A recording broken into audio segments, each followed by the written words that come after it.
आपल्यासोबत उद्योग मंत्री उदय सामंत आहेत, त्यांच्याशी आपण बातचीत करणार आहोत। आपण पाहतोय की ते सध्या पंतप्रधान नरेंद्र मोदी यांच्या सभास्थळी दाखल झालेले आहेत, संपूर्ण परिस्थितीचा आढावा घेत आहेत, संपूर्ण महिला या ठिकाणी दाखल झाल्या आहेत, त्यांच्याशी संवाद साधणार आहोत। साधारण किती महिला या ठिकाणी दाखल झालेल्या आहेत? सर, तुम्ही आढावा घेतात सकाळपासून, काय सांगाल? मला असं वाटतं की या संपूर्ण ठिकाणी 1.5 लाख लोक बसण्याची व्यवस्था केलेली आहे।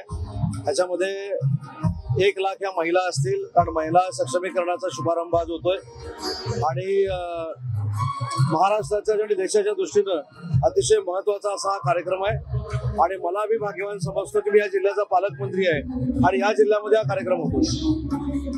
आम्ही पाहतोय तुम्ही या सेवा करण्यामध्ये, तुम्ही या ठिकाणी संपूर्ण आढावा घेण्यामध्ये व्यस्त आहात। सकाळपासून या ठिकाणी कशा प्रकारे सुविधा तैनात करण्यात आली? हा जरी कार्यक्रम असला तरी हा घरचा कार्यक्रम आहे।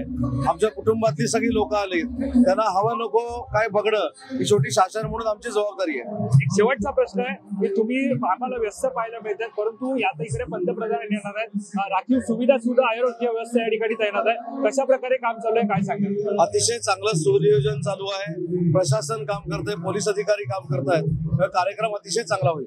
आपण पाहतो की या ठिकाणी उद्योग मंत्री हे उदय सामंत आहेत। आपण पाहतोय की पंतप्रधान नरेंद्र मोदी हे थोड्याच वेळात या ठिकाणी दाखल होणार आहेत। तत्पूर्वी आपण पाहतोय की संपूर्ण या ठिकाणी करण्यात आलेल्या व्यवस्थेचा ते आढावा घेत आहेत। रायगडचे पालकमंत्री आहेत आणि ते संपूर्ण आपण पाहतोय की सगळा आढावा त्यांच्याकडून घेतला जातो आहे। कोण कोण कशा प्रकारे बसले होत्या महिलांना आपण पाहतोय की या ठिकाणी आपण पाहतो की संपूर्ण आढावा ते या ठिकाणी घेताना पाहायला मिळते। स्वतः ते या ठिकाणी दाखल झालेले आहेत। पोलिसांना सुद्धा आपण पाहतो की पोलीस सुद्धा पाहायला मिळत आहेत। सगळे आपण पाहतो की या ठिकाणी संपूर्ण सुरक्षा व्यवस्था ती आपण पाहतो की या ठिकाणी आढावा ते घेत आहे। दरम्यान या सगळ्यावरती आपलं लक्ष असणार आहे।